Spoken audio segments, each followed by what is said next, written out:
ওং নমঃ শ্রী ভগবতে বাসুদেবায়। হরে কৃষ্ণ। নমস্কার প্রিয় ভক্তবৃন্দগণ, আজ আমরা জানব সংসারে কেন দারিদ্রতা আসে। আপনার মনের মধ্যে এই একটা প্রশ্ন অবশ্যই আসে যে ধনী ব্যক্তি আরও ধনী হয়ে যাচ্ছে আর গরিব ব্যক্তি আরও গরিব, এটা কেন হয়? এর পিছনে আসল কারণ কি আপনি কখনো ভেবে দেখেছেন? এর পিছনে একটি মাত্র কারণ, যা ভগবান শ্রীহরি বিষ্ণু স্বয়ং বলেছেন। আর এর উত্তরটি পাওয়ার পর আপনি আপনার জীবনে একবার প্রয়োগ করুন, কথা দিচ্ছি আপনার জীবন পরিবর্তন হতে বাধ্য। এর উত্তরটি জানানোর আগে আপনাদের কাছে একটাই অনুরোধ, চ্যানেলটি সাবস্ক্রাইব করে পাশে থাকবেন এবং এই ধরনের তথ্যমূলক ভিডিও পেতে পাশে থাকা বেল আইকনটি প্রেস করে রাখবেন। আর যদি পুরো ভিডিওটি দেখার পর ভালো লাগে বা তথ্যমূলক মনে হয় তাহলে একটা লাইক করবেন। তাহলে আসুন জেনে নিন। প্রিয় ভক্তবৃন্দগণ, একবার নারদমণি তাঁর আরাধ্য শ্রীহরি বিষ্ণুর কাছে গিয়ে জিজ্ঞাসা করলেন যে, হে প্রভু, এই জগৎ সংসারে যারা দরিদ্র তারা দরিদ্রই কেন থেকে যায়, আর অন্যদিকে যারা ধনী ব্যক্তি তারা আরও ধনী হয়ে উঠছে, এটা কেন? তখন ভগবান শ্রীহরি বিষ্ণু বললেন যে, তোমার প্রশ্নটা জগৎ সংসারের পক্ষে খুবই গুরুত্বপূর্ণ। অর্থাৎ এই বিষয়ে আমি একটি কাহিনী তোমায় বলবো, যা মন দিয়ে শ্রবণ করবে, তবেই তুমি এর পিছনে আসল কারণটা বুঝতে পারবে এবং মানব জাতির কল্যাণের জন্য এর প্রসার করবে।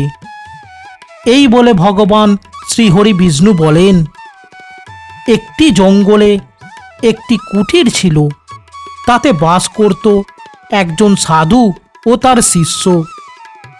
একবার তারা রাজার আমন্ত্রণে পাশের রাজ্যে যাচ্ছিলেন।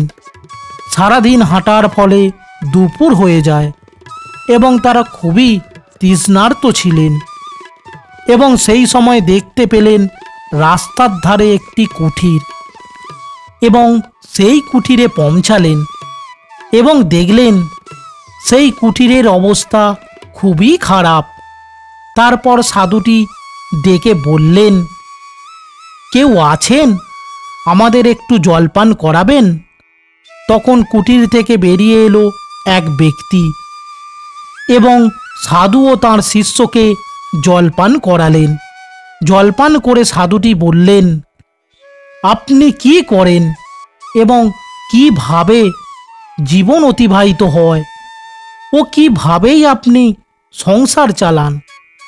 তখন গরিব ব্যক্তিটি বলল, আমার একটি গাভী আছে আর তার দুধ বিক্রি করেই আমার সংসার চলে।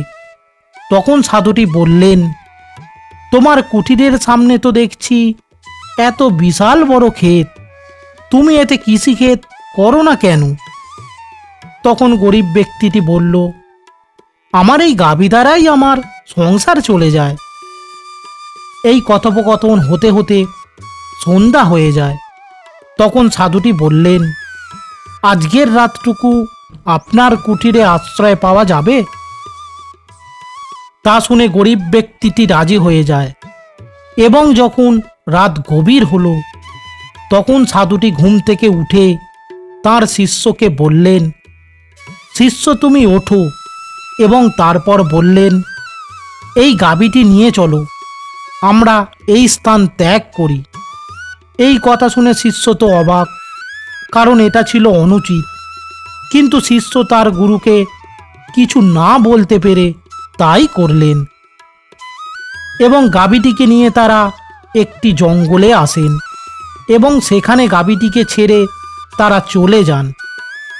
এইভাবে কয়েক বৎসর অতিবাহিত হবার পর সেই শিষ্যটি মহাজ্ঞানী হয়ে ওঠেন এবং তার মনের মধ্যে আসে সেই কয়েক বৎসর আগের কথা।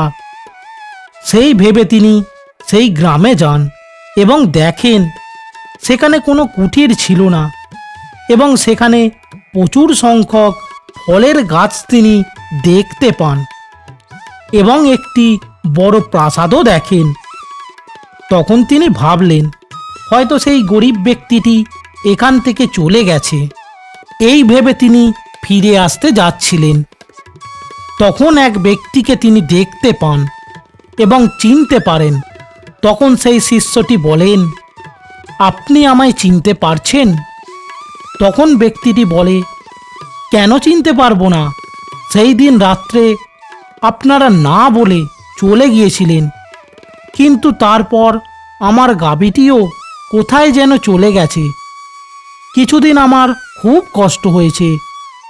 তারপর আমি এই বিশাল পরিমাণ জমির কিছু অংশ চাষ করে ফসল ফলিয়েছি এবং সেই টাকা সঞ্চয় করে এই বৃক্ষ লাগিয়েছি।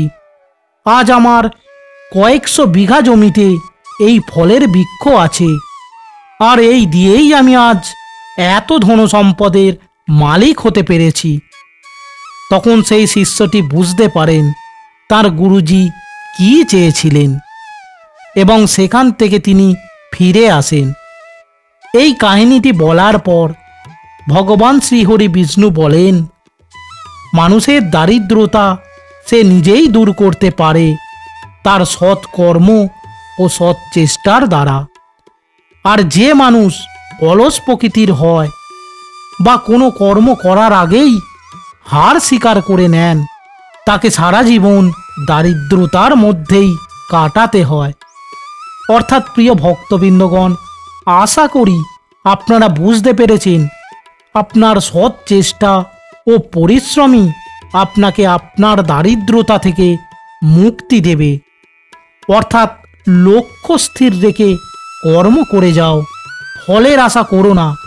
আপনার লক্ষ্য যদি স্থির হয় এবং কর্ম যদি সৎ হয়, তাহলে স্বয়ং ভগবান আপনাকে আপনার লক্ষ্যে পৌঁছে দেবেই।